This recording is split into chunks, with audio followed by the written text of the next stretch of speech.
मैं अजय निषाद जो लोकसभा का सदस्य निर्वाचित हुआ हूँ, ईश्वर की शपथ लेता हूँ कि मैं विधि द्वारा स्थापित भारत के संविधान के प्रति सच्ची श्रद्धा और निष्ठा रखूँगा। नमस्कार, संसद टीवी के खास कार्यक्रम द लॉ मेकर्स में आपका स्वागत है। मैं हूं अमरेंद्र गुप्ता और द लॉ मेकर्स के आज के अंक में बात होगी भारतीय संसद में सांसदों की भूमिका को लेकर। हम बात करेंगे कि किस तरह से पार्लियामेंट में विधेयक आते हैं और बिल का रूप लेते हैं।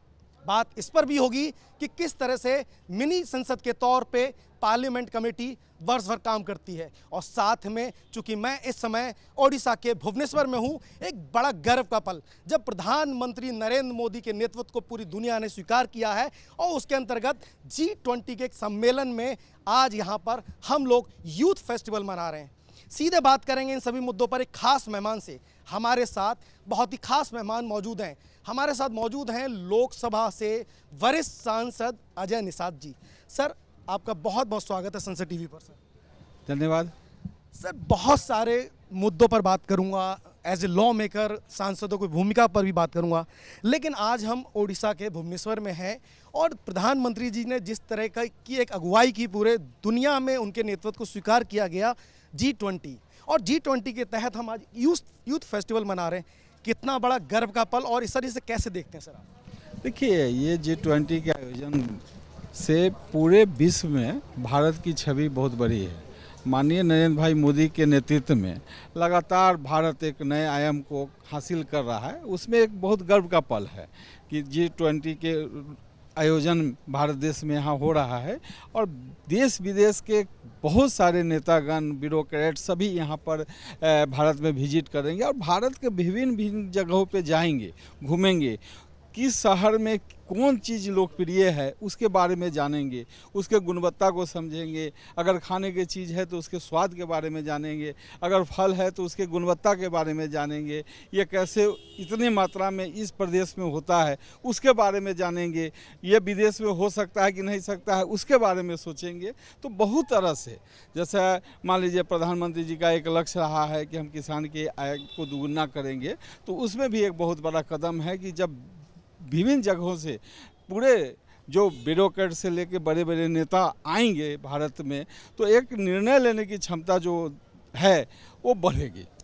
सर, आज उड़ीसा की धरती भुवनेश्वर में जिस तरह से न सिर्फ आप जैसे कई सांसद आए हैं, बल्कि पूरे देश से जो माननीय सांसद अलग अलग कंट्री के वो आए हैं, जिस तरह से इसका नाम है G20, वैसे यूथ 20 यानी कि विश्व के 20 सांसद इस कार्यक्रम में सम्मिलित हुए हैं। उनको न सिर्फ भारत की संस्कृति सभ्यता के बारे में जानकारी मिलेगी, बल्कि एक बड़ा मैसेज जाएगा विश्व को कि माननीय नरेंद्र मोदी जो भारत के प्रधानमंत्री के नेतृत्व में किस तरह से देश की सरकार काम करती है, किन किन मुद्दों पर काम करती है, जो जनता की आकांक्षाओं को उनको पूरा करने के लिए किस तरह से काम कर रही है। कैसा मैसेज है सर ये? देखिए, बहुत सुनहरा पल है। कल रात में रात्रि भोज में सभी सांसदों से मुलाकात हुआ, देश विदेश के सभी सांसद थे। उसके साथ ये भी एक गर्व का पल रहा कि एक भारतवंशी मिले जो ब्रिटेन से भी सांसद हैं, तो सभी से परिचय बात करने का भी मौका मिला, उनका बात व्यवहार भी जाने, उनके कंट्री के बारे में जाने, तो ये बहुत बड़ा गर्व की बात है। और सबसे बड़ी बात है कि मैं अच्युतानंद जी का भी आभार प्रकट करूंगा कि उन्होंने अपने कैंपस में विश्व के सभी सांसद को यहाँ पर इकट्ठा कर लिए। ये बहुत भारत के लिए गर्व की पल है और नरेंद्र भाई मोदी का जो विजन है उसका भी एक बहुत अच्छा जो मैसेज जो है वो गया है। देश की सबसे बड़ी पंचायत में आप सर बिहार के मुजफ्फरपुर से प्रतिनिधित्व कर रहे हैं। जनता की आकांक्षाओं को पूरा करने के लिए आप लगातार प्रयास कर रहे हैं, न सिर्फ संसद के अंदर बल्कि संसद के बाहर भी आप हमेशा मुद्दों पर मुखर रहते हैं। सर, लेकिन एक अहम सवाल, जब देश की सबसे बड़ी पंचायत में जब जो सदस्य हैं वो चुनकर आते हैं, तो एक बड़ी आकांक्षाएं होती हैं। न सिर्फ अपने संसदीय क्षेत्र के विकास की बात है, बल्कि जो संसद के बहस के बड़े मुद्दे हैं उसमें भी सहभागिता, और लॉ मेकर के तौर पर कानून बनाने में भी एक बड़ा योगदान एज एन लॉ मेकर आपका है। देखिए, इसमें तो सांसद की भूमिका बहुत बड़ी है और ख़ासकर सबसे बड़ा चीज़ है कि कोई भी जब बिल आता है, चाहे सांसद की गतिविधि रहती हैं, उसमें सभी सांसद बहुत इच्छा से भाग लेते हैं। खुद मेरा देखिएगा तो 99% से ज़्यादा हाजिरी रहता है। हम लोग हर मुद्दे पर संवेदनशील हैं और हर समय चाहते हैं कि सांसद का जो गतिरोध है वो ज़्यादा नहीं चले। तो उससे जो है सांसद का समय तो बर्बाद होता ही है, पैसा भी बर्बाद होता है। वैसे ऐसे थे कि बहुत सारे सांसद हैं जिनका क्वेश्चन फंसा रहता है, 0 आवर आता है, 377 आता है, और वो सब जब भेंट चला जाता है व्यवधान के तहत में तो बहुत ज़्यादा दिक्कत होती है। लोग बड़ी तैयारी करके आते हैं, क्वेश्चन सवाल पूछने के लिए बहुत ज़्यादा मेहनत करते हैं। हम लोग 200 सवाल डालते हैं तब जाके 1-2 स्टार क्वेश्चन में फंसता है। तो हम लोग भी बहुत ज़्यादा मेहनत करते हैं और चाहते हैं कि क्षेत्र की समस्या ही नहीं, पूरे देश का अगर कोई समस्या है तो उस पर भी हम लोग जाके बोलते हैं और उससे भी ज़्यादा फायदा होता है। सर, जब आपने बात की संसदीय परंपराओं में आकांक्षाओं की, लेकिन अगर मैं बात करूं सर, एक बड़ी निराशा की तस्वीर अभी बजट सत्र में देखी, जब सत्ता पक्ष और विपक्ष के बीच में लगातार गतिरोध रहा, संसद का कीमती समय गतिरोध में गया। सर, क्या आखिर वजह है कि संसद में जो गतिरोध होता है, संसद बना है संवाद के लिए, संवाद होगा तब जनता की आकांक्षाएं पूरी होगी, संवाद होगा तो भारत में संसद में कानून बनाने का काम होगा। कैसे देखते हैं पूरे सत्र को सर? ऐसा नहीं है कि भारतीय जनता पार्टी कभी विपक्ष में नहीं बैठी है। तो उस समय विपक्ष का आचरण देखिए, और अभी जो कांग्रेस पहली बार जब लंबे समय के लिए, इससे पहले तो जो भी आप देखेंगे गैर कांग्रेसी जब भी सरकार बनी तो कांग्रेस पार्टी ने ज़्यादा दिन को चलने नहीं दिया। लेकिन पहली बार ऐसा हुआ है कि लगातार 9 साल तक लिए एक ही पार्टी की फुल बहुमत के साथ सरकार है। तो कहीं ना कहीं सत्ता पाने का ललक जो है कांग्रेस पार्टी को वो झलक रहा है। तो उससे ये होता है कि बार बार चाहते हैं कि सांसद का व्यवधान करें, जनता में इसका गलत मैसेज जाए और इसका फ़ायदा जो है कांग्रेस पार्टी को मिले। तो इसी के तहत में वो व्यवधान करते हैं। हालांकि हम लोग विचलित नहीं होते हैं, जो काम जो है वो तो रुकता नहीं है, जो बिल पास होना है वो होता ही है।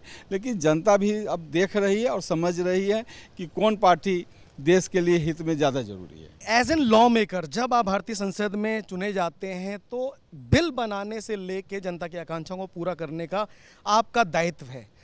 इसके लिए कई सारे सिस्टम लोकतांत्रिक व्यवस्था में, एक पार्लियामेंट कमेटी एक ऐसी कमेटी है, जब कोई विधेयक या बड़े बिंदु आते हैं उस कमेटी के पास जाते हैं, उसमें आप लोग पार्टी लाइन से ऊपर सत्ता पक्ष और विपक्ष के गतिरोध से दूर अहम मुद्दों पर बात करते हैं, न सिर्फ मंथन करते हैं बल्कि एक रिपोर्ट देते हैं, और जो पार्लियामेंट में टेबल होती है उसके बाद वो बिल का रूप लेती है।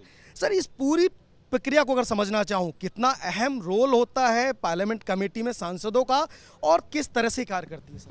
देखिए, 9 साल के अवधि में शायद ही कभी ऐसा हुआ होगा कि संसदीय दल की बैठक हम मिस किए होंगे कमेटी का। और यहाँ तक कभी कभी स्टडी टूर भी होता है, तो देश के विभिन्न जगहों में, जैसे जिस विभाग में आप हैं तो वहाँ पे दौरा भी होता है, तो उससे भी वहाँ जाके सोचने में, समझने में, सहयोग करने में बहुत ज़्यादा मिलता है मौका। तो हम लोग लगातार इसमें काम कर रहे हैं। जो हमारे माननीय अध्यक्ष जो कमेटी का होता है उनके नेतृत्व में भी लगातार हम लोग काम कर रहे हैं। एक सांसद जब चुनकर आता है, बहुत सारी आकांक्षाएं होती हैं, बहुत सारा विजन होता है। मैं सर उन जनता की आकांक्षाओं की बात करूं तो लगभग आपने संसद में कई सवाल उठाए हैं, कई अहम बिंदुओं पर अपने संसदीय क्षेत्र की तस्वीर की स्थिति पेश की है। अभी अपने संसदीय क्षेत्र को कहाँ देख रहे हैं और किस तरह का विकास हुआ है?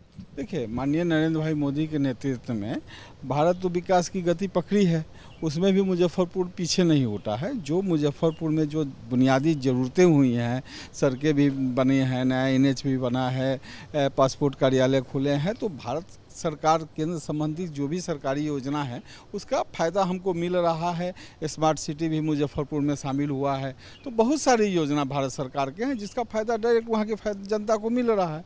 और वहाँ पर जो लोग हैं वो भी माननीय नरेंद्र भाई मोदी की तारीफ़ कर रहे हैं, उनके नेतृत्व को पूरा देश जो है स्वीकार कर रहा है। तो कहीं से भी ये नहीं लगता है कि बिहार, मुजफ्फरपुर या पूरे देश के लोग किसी से कोई चीज़ से वंचित हैं। सर, एक अंतिम सवाल, आपने कही विकास की बात, अपने संसदीय क्षेत्र को विजन की बात करूं, जब एक सांसद आता है, मैंने जैसा आपसे पहले कहा कि एक विजन लेके आता है, लगभग 5 साल का कार्यकाल हो रहा है। आज आपके बिहार के संसदीय क्षेत्र मुजफ्फरपुर की क्या स्थिति है और विजन जो आपके थे क्या वो पूरे हो गए? अगर नहीं हुए तो क्या आपको दोबारा जब मौका मिलेगा अगली बार, तो वो कौन से बिंदु होंगे, वो कौन से बड़े विजन जिस पर आप काम करना चाहते देखिए, 3 बुनियादी ज़रूरतें हैं: शिक्षा, स्वास्थ्य और सड़कें। तो तीनों में काम चल रहा है बढ़िया। मुजफ्फरपुर में कैंसर हॉस्पिटल मिला है, मुजफ्फरपुर से दूर जो नया एम्स दरभंगा में प्रस्तावित है, एयरपोर्ट भी वहाँ पर दरभंगा में पारित हो गया। हालांकि मुजफ्फरपुर में हम लोग भी चाह रहे थे, लेकिन थोड़ा सा ज़मीन का वहाँ पर शॉर्टेज है, इस कारण वहाँ नहीं हुआ। जो मुजफ्फरपुर से जो बरौनी सड़कें हैं, जो काफ़ी पुराना है, वो अभी तक वही 2 लेन है, उसको 4 लेन करने के लिए भी हम लोग प्रयास कर रहे हैं। नया NH भी मिला है। तो बहुत सारा ऐसा काम है जो मुजफ्फरपुर में लगातार चल रहा है, और माननीय नरेंद्र भाई के नेतृत्व में जो भी छूटा बड़ा है उसको भी हम लोग पूरा करेंगे। तो कुल मिला के as an law maker Ajay Nishad ji अपने काम को बखूबी निभा रहे हैं, और उनका मानना है जो उनके विजन थे वो आने वाले समय में उनकी संसदीय क्षेत्र की जनता को जरूर मिलेंगे।